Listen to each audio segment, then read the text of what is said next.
I'm as Craig Zahler. I wrote and directed Bone Tomahawk. I've always liked Westerns. I've always liked that genre. But, you know, with a certain style and in a certain way, especially. I thought that Craig Zahler had a fantastic way with presenting that time to the audience. This was sort of like, you know, I said to him when I finally talked to him, it was just like somewhere in 1898 to 1905. So he said, yeah, it's in there somewhere. And I said, yeah, it's a great time, especially for a story like this. So that was my first exposure to it, and I responded to the screenplay right away. I read it and just thought that it was incredible. I mean, I thought the language was so authentic. It had an authenticity to it, the entire world. I became an immediate fan of Zahler. The dialogue is so brilliant. I think the dialogue is just genius. Mr. Bruder just educated two Mexicans on the meaning of manifest destiny. Mr. Bruder just educated two Mexicans on the meaning of manifest destiny. I mean, just sublime. The passion that Kurt Russell had for this script when he read it several years ago is a passion that all of us share. When I write, I am writing towards certain destinations and getting in the mindsets of the characters, and at the same time trying to give myself a curveball every single day. This morning I went out to tend to my colt, needed a new shoe. And when I got there, I saw Buford, the stable boy. He was laying there dead.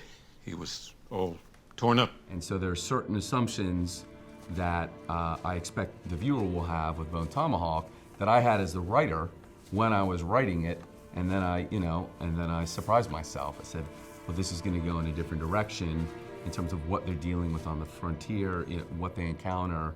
What are you hearing? It stopped. Just wait a second. Yep. Oh, I thought I was imagining that.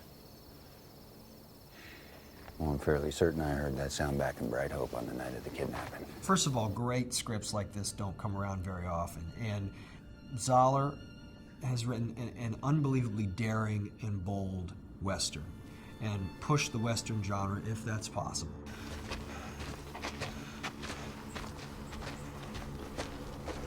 Well, what's that? A wolf? Bear, looks like.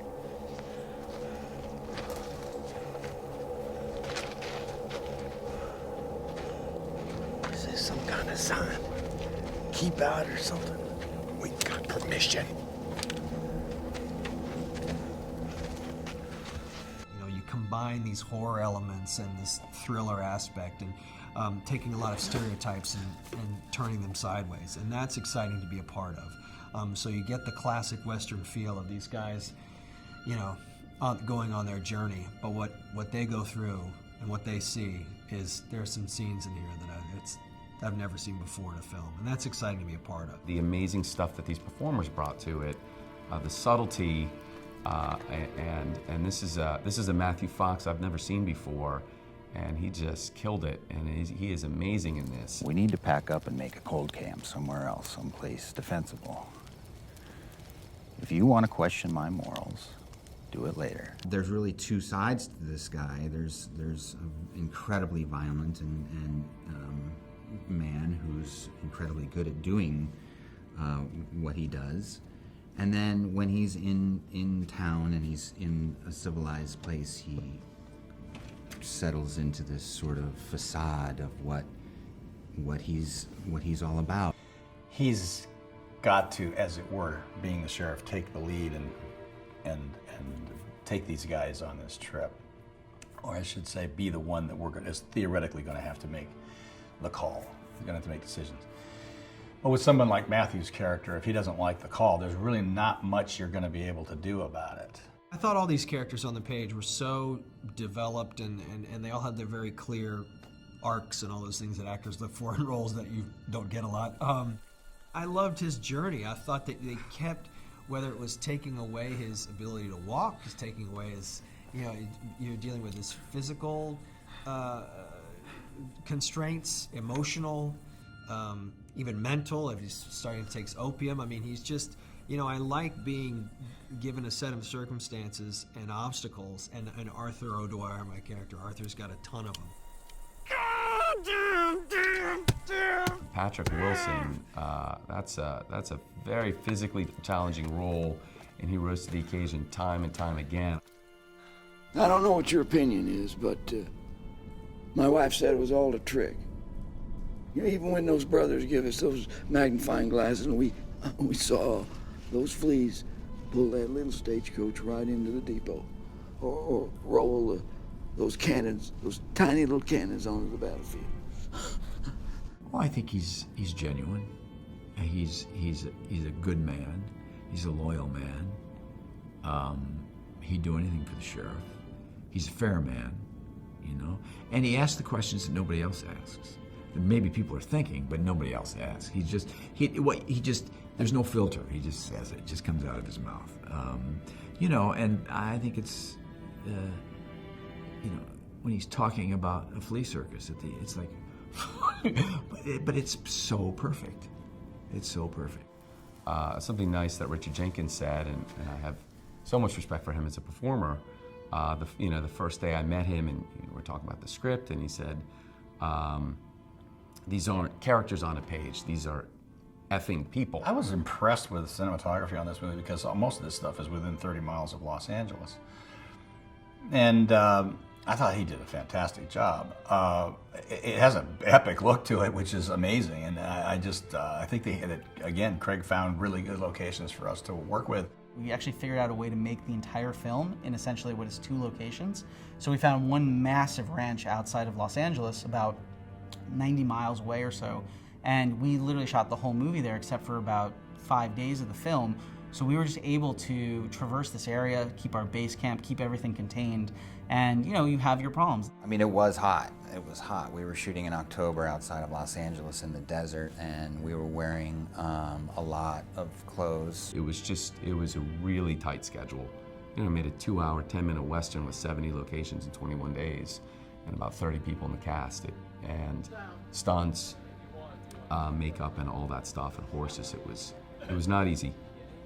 When we signed on, we were 100% down with the script. So we just said, Craig, you are going to make this version. We're not going to take a line out. We're not going to take a page out. We're not going to take anything out. We will shoot it as is. And we literally did that. We shot every page, every line that was in the original draft, which is something we were proud of. But to be able to do that, Craig was really the linchpin. Because when you go to make a film and you have a director who knows exactly what they want, exactly what they need for every single shot down to the T, it's easy to plan it. And so for us, even though we were very indie, I mean, as indie as you could get on a film like this, even with the great cast, everyone was working for the passion of it. It was old school. The whole thing was old school. There was no CGI. It's all done with the prop guys and the makeup guys did it. It was fantastic. We had great makeup, great prop guys. You know, you look at the old style wallpaper on the walls and the furniture of the time, and you know, all the little details that came out with our great, you know, the art direction and, you know, props. Freddie Wuff and Eddie Grisco did, you know, it was almost an impossible job, the speed we were shooting this movie. So I think there's a moment where that people are expecting where there was, you know, I was really overwhelmed with, or would be overwhelmed with everything that was going on and the amount of people and how great it was. But for me, it just kind of went to problem solving one to the next. And up until the first day of production, every single person who was involved, with the exception of Dallas Saunier, who's my manager in addition to being the producer of the movie, and someone who financed you know, a ton of it out of pocket, didn't think it could be done. We would wake up every day, and sometimes that meant waking up at 5 o'clock at night and going and doing a night shoot, and we would show up on set and everybody would look at each other and go like, we're making a Western. This movie is a truly independent film. It was made by people who decided to forego opportunities within the system and make this movie under their own terms. And that is what's so important to me. When I look back on this film, that's what I take to heart, and what I remember the most is how this band of underdogs and misfits and great actors came together and made this phenomenal movie. Independence Day Resurgence has been given a $200 million budget, $125 million more than Independence Day 1, which had a $75 million budget and had a box office result of more than $800 million, making it the highest grossing movie of 1996. Click here for more cool videos. Thanks for watching.